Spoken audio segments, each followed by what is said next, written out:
मोनसे रेल कच फेक्टरि बानायनाय जागोन जेराव हाजार हाजार जोंनि मानसिफ्रा साख्रि बाख्रि मोनगोन दा बेनिखायनो रायजोफोर दिनै सोरबाया बुंदों उल्टां फाल्टां जोंहा हाग्रामा महिलारि बिथाङाबो गेजेर गेजेर बुंदों सुक्तिया मालाबा मोजां मालाबा गाज्रि गेजेराव माने बै दारबारियाव थांनानै बुंहैदों बेथ' बड'लेण्डआनो जाखानोसै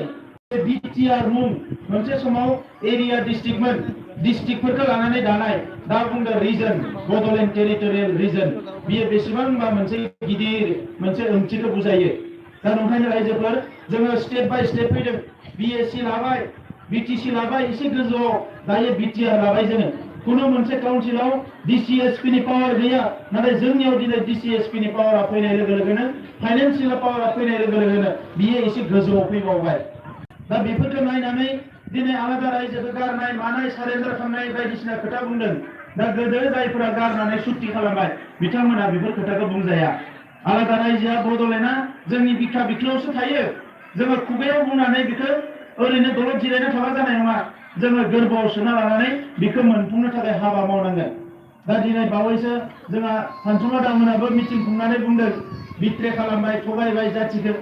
गावसोरो जि सुक्तिखौ खालामदोंमोन आं बिसोरखौ मान होयो बयखौबो बड'फायाबो सोमावसारदोंमोन जोंहा सानसुमा दामोनाबो सोमावसारदोंमोन जाय गोरोबथाखौ बिथांमोना 93आव खालामदों जोङो बेखौ मालाबाबो सोंखारियाखै बियो मोनसे स्टेट एक्टनि सिङावनो मोनसे एकर्डमोन आरो बेवहाय कलेज गंसेबो बिना लाबोनो हायाखैमोन नाथाय दानि एकर्डआव गंब्रै इउनिभार्सिटि मोननो हादों गंनै मेडिकेल कलेज मोननो हादों इन्जिनियारिं कलेज मोननो हाबाय आरो गोबां सुबिदाखौ जोङो बिनानै लाबोनो हाबाय आरो दिनै नैबे गोरोबथाया थिग नङा मा नङा होननानै सोंखारिदों बेफोरो मोजां खोथा नङा हारिया इंलिसाव मोनसे बाथ्रा दङ Rome was not built in a day होननानै जोंहा लेखा गोरोंफ्रा मिथिगौ रम नोगोरखौ सानसेयावनो बानायनो हायाखैमोन गोबाव समनि उनाव बानायदों दा जोंहाबो दिनै बर' हारिया बिएससि लाबाय बिटिसि लाबाय बिटिआर लाबाय फैगासिनो दङ लासै लासैनो दा लासैनो जोङो जोंनि थांखियाव जाफुंसार जागोन आरो नायदो सोमावसारनाया गिबि सोमावसारनायाव ओरैबायदि हुलुस तुलुस 1100 मानसि थैबाय नैथि सोमावसारनायाव 200सल' थैबाय आरो थामथि सोमावसारनायाव रावबो पुलिस मिलिटारिया लावथि मोनसे होआलासिनो बिटिआर होनो गोनां जादों जोंनो गतिके जों लासै लासै गोजौआव फैबाय थागोन बेनो मेचुरिटि बर'फोरनि बेखौनो दिनै सोमोनांदों हारसाफ्रा दिनै गोमोदों नर्थ इस्टनि मानसिफ्रा गोमोदों माबायदि बे बर'फ्रालाय जुदा जुदा थायोबाबो ज' थांना गोरोबथा खालामनानै माथो सान्तिखौ गायसनना लाबाय मालाय दिनै बर'फोरखौ ओंखायनो बयबो सेलुट होदों जोङो बेखौ मानिना लानांगोन दा नंखायनो रायजोफोर बे गोरोबथा जाखांनायनि उनाव दा जोंहा खामानिया फैबाय बयबो खस्थ' खालामनानै गोलोमदै थै जिउ होनानैथ' लाबोबायानो दा दिनै बेखौ मा खालामनो जोङो बेखौ मोगथाङाव महर होनांगोन दा मोगथाङाव महर होनो थाखाय जायफोरा दिनै बे सुक्तिखौनो गनाया बे गोरोबथाखौनो गनाया बिटिआरखौनो गनाया बे मानसिफ्रा गाबोनो जुदि पावाराव फैयोब्ला बेखौ मोगथाङाव महर होनाय नङा दा बेनिखायनो जायफोरा गोरोबथा खालामबाय बे मानसिफ्रासो पावाराव फैनांगोन अब्लासो जोंहा खामानिया जागोन दा बेनिखायनो आंहाबो राजखान्थि खालामनायनि गोसो गैयामोन रायजोफोर आंखौ बायदिसिना गाज्रि गाज्रि बुंनानै बिथांमोना बखिगासिनो दङ आंहा बुंनांगौ गैया मानोना आं जि मावदों हारिनि थाखाय मावदों हारिनि थाखाय साननानै मावदों बेवहाय आंहा बुंनांगौ गैया आरो आं दिनैबो बुंगोन दाबो बुंगोन आङो कुनु दिन आङो राजखान्थि खालामनायनि गोसो गैयामोन नाथाय नैबे गोरोबथाखौ खालामखांनायनि उनाव आङो गुबुन मोनसे फिल्डआव थांनानै गुबुन मोनसे खामानि मावनानै बर'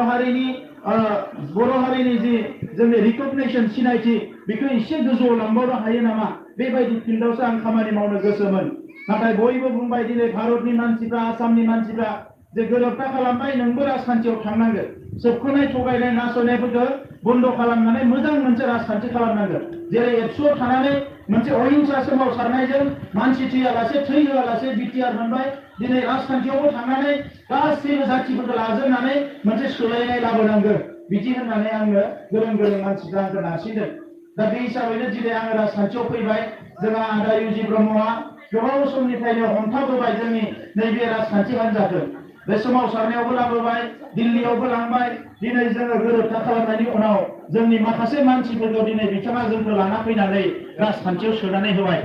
जे बिथाङा थैस' थांस' नाजाबोबाय मोनसे समाव एबसुनि आफादगिरिमोन एबसुनि आफादगिरि जोबखांनानै बिथाङा रायजो सभानि एमपि जाबाय रायजो सभानि एमपि जोबखांनानै राजखान्थि हान्जाखौ दैदेनबाय बिथांखौ बायदिसिना प्रलोभन होदोंमोन गिदिर गिदिर दोलोआ लिंदोंमोन बिजेपियाव फै कंग्रेसआव फै बिथाङा थाङाखिसै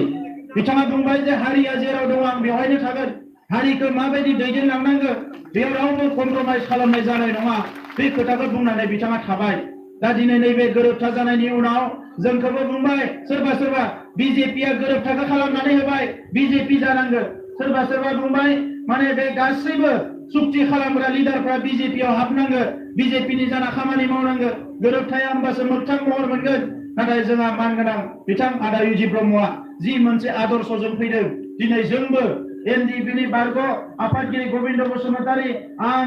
बेबायदि गोबां मानसिफ्रा दिनै जोंबो फैनानै बे इउपिपिएल दोलोआव लोगो लाफैबाय जोंल' लोगो लायाखै दिनै हारसा बांगाल बेसेबां जाथि दङ लोब लोब हाबदों आरो हाबदों दिनै इउपिपिएलआ बेसेबांबा शक्तिशालि जाबाय दा नैबे हाबाफारिनि उनावनो बनरगावनि हाबाफारि जोबखांनानै जोंहा मोनसे रेलि दङमोन देबरगाव समष्टिनि आरो बे रेलियावनो हाबनो थाखाय दिनै सान्थालिफोरनि आदिबासिफोरनि गिदिर गिदिर लिडारफ्रा क'क्राझार टाउनाव नेगासिनो दङ जोंनियाव हाबनो थाखाय मोनसे समाव बिथांमोना जोंजों खाथि साफियामोन दिनै राजबंशीनि लिडारफ्रा जिल्ला लेभेलनि लिडारफ्रा गावसोरनि आफादखौनो रिजेन होनानै जोंनियाव हाबबाय गौर राजबंशी सम्मिलननि लिडारफ्रा गावसोरनि आफादखौनो नागारनानै जोंनो हाबनो नेगासिनो दङ दा सारा बिटिआर ओनसोलाव दिनै लोब लोब मानसिफ्रा हाबदों आरो मोनसेल' खोथा बयनियाबो जोंनो सोलायनाय नांगौ थांनाय 17 बोसोराव जोङो जाय सोलायनायखौ लुबैदोंमोन बेखौ बिपिएफ सरकारा होनो हायाखै ओंखायनो दायो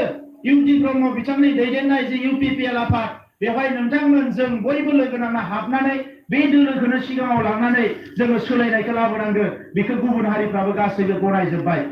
दा नंखायनो रायजोफोर दिनैनि समा मोनसे सोलायनायनि सम आरो बे सोलायनाया जोंनि नाजानाय मावनायजोंसो जागोन जों मानो राजखान्थि खालामो रायजोफोर जों राजखान्थिखौ मानो खालामनांगौ राजखान्थिखौ जों खालामनांगौ समाज जौगानायनि थाखाय राजखान्थिखौ खालामनांगौ जोङो गोरिब गुन्द्रानि जेंना सुस्रांनो थाखाय राजखान्थिखौ खालामनांगौ जोङो लाइमोनफोरनो साख्रि बाख्रि बायदिसिना खामानि दामानि होनो थाखाय राजखान्थिखौ खालामनांगौ आइजोफोरखौ जौगाहोनो थाखाय राजखान्थिखौ खालामनांगौ आबादारि एबा गुबुन गुबुन थाखोनि मानसिफोरखौ ओनसोलखौ जौगाहोनो थाखाय दिनै बे नङाबा जोङो मानोथो राजखान्थि नांगौ दिनै साफा सानै लिडारा राजखान्थिनि नामाव नोंथांमोननि सोमोरगावआवबो बेसेबा बोलोगोरा दङमोन राजखान्थि खालामै मा जाखो बोलोगोरा लिडारफ्रा नङा होनबा सिम्बोरगावआव बिराद बोलोगोरा मोनसे समाव जों फैनोनो हायामोन सिम्बोरगावआव ओरैबायदि अबस्था दा बहा थांखो माथो सिम्बोरगाव मोनसे मोजां फसंथानबो लाबोनो हायाखै जेबो खालामनो हायाखै गावसोरासो दिनै रबलांजोब्बाय बेबायदि राजखान्थिया मोजां नङा दा नंखायनो रायजोफोर सोलायनाय नांगौ दिनै राजखान्थिनि नामाव मोनास्लोब मोना जौ लोंनानै गोग्लैना थाबा जानाय नङा आइ आफा रायजो राजाया ओंखाम मोनजायाखै मोजां न' लुना लानो हायाखै आচ্ছা आं सोंनो लुबैबाय साबेसेया जब कार्ड मोनदों सिम्बोरगाव एरियायाव जब कार्ड मोनाखैथ' आइआ न' बेसेया मोनदों लेट्रिन बेसेया मोनदों लेट्रिन रेशन कार्डबो गैया 17 बोसोर दिनै सरकार सालायनानै गावनि बिदा फंबायनो भारत सरकारा बुंदों साफ्रोमबो जोंहा गोरिब गुन्द्रानो रेशन कार्ड होनांगौ साफ्रोमबो खामानि गैयै मानसिनो माने जब कार्ड होनांगौ आरो न' गैजायैनो न' होनांगौ लेट्रिन गैजायैनो लेट्रिन होनांगौ गेस मोनदोंना मोनाखै रायजोफोर गेसबो होदों भारत सरकारा दा जुदि गेस मोनाखै लेट्रिन मोनाखै जेबो मोनाखैबा जों बेवहायनो हमनो हाबाय बे सरकारा जेबो मावाखै ओंखायनो जोंनो सोलायनाय नांगौ नङा होमबा रायजोफोर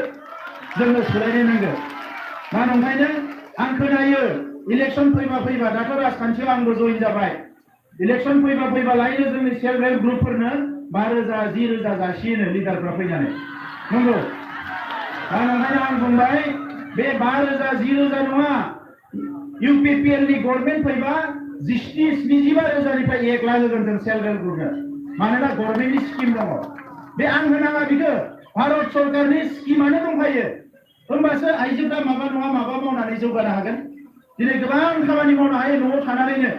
बै खामानिफोरखौ बायदिसिना हेबनाय दानाय लुनाय फुथुला बानायनाय साथा नैबे साथाया चाइनानिफ्राय बे जिया फैयो साथानि गुजिया फैयो आइजोफ्रा दिनै नेपालाव सिलिगुरियाव मा खालामो हाजार आइजोफोर सेल्फ हेल्प ग्रुपनि ज' जायो ओंखाम संखांनानै मानानै गामियाव साथा बानायो बिसोरो साथा 10टा 15टा साथा बानायनो हायोबा 500 थाखा 700 थाखा मोनो सानसेयाव नों न'आवनो जुदि थानानै ओंखाम संनानै गथ' नायनानै 700 थाखा खामायनो हायोबा मास मोनसेयाव 17,000 खामायगोन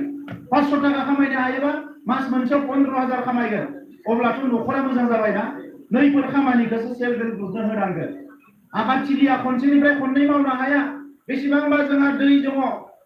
इसे बोरिं खालामबानो दैया फैयो आबादथिलिनि थाखाय जेबो मावाखै इरिगेसननि थाखाय जेबो मावाखै सोलोंथाइनि थाखाय जेबो मावाखै मा मावखो होनबा सरकारा मा मावखो होनबा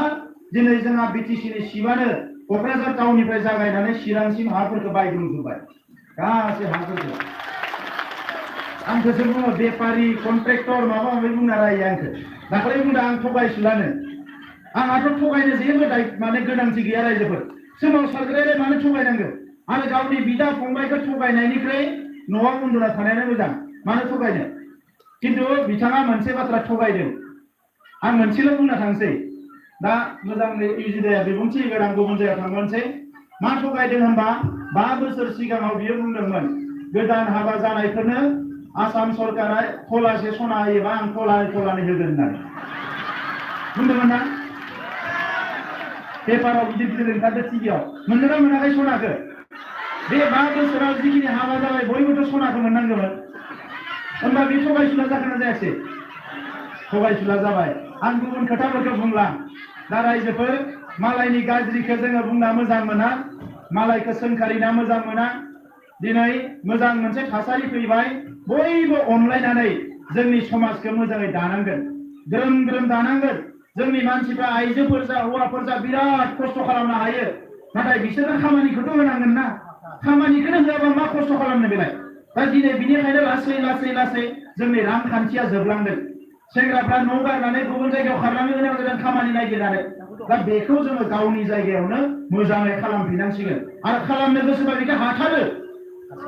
हायिनि जेबो खोथा गैया दा नंखायनो रायजोफोर नैबे इलेक्सनावल' नोंथांमोना जेरैखि जाया ट्रेक्टरनि सावगारिखौ होनानै 17 बोसोर सोबखानाय थगायनाय नासयनाय सरकारखौ बोखारनानै मोजां सरकारल' लाबोनो बयबो नाजादो बिनि उनाव जोङो नोंथांमोना सरकार लाबोनाय बिबाना नोंथांमोननि खामानि मावनांगौ बिबाना जोंनि आं बुंदों 17 बोसोर हाग्रामाखौ नायबाय 5 बोसोर इउपिपिएलखौ नाय जोंनियाव खिन्थु कुनु इएमजिएमनि दादागिरि थानाय नङा रायजोफोर जि डेभेलपमेन्ट जायो रायजोफ्रानो मावनांगोन कमिटि दानांगोन आइजोफोरखौ हौवाफोरखौ बयखौबो लानानै गुबुन हारिनि मानसिफोरखौबो जोङो डेभेलपमेन्ट कमिटि दानांगोन नङाबा सासे सासे इएमजिएमानो बिराद दादागिरि जायो बेजों समाजा जौगानाय नङा दा बिनि थाखायनो जोङो बेफोरखौ सोलायनांगोन সন্ধ্য রাইজ মই সব বড় ভাষাতে কলো ইয়াত আমাৰ মাইনৰিটি বা বিভিন্ন জনগোষ্ঠীৰ মানুহ আছে মই প্ৰথমতে আপোনালোকক শ্ৰদ্ধা জনাইছো নমস্কাৰ জনাইছো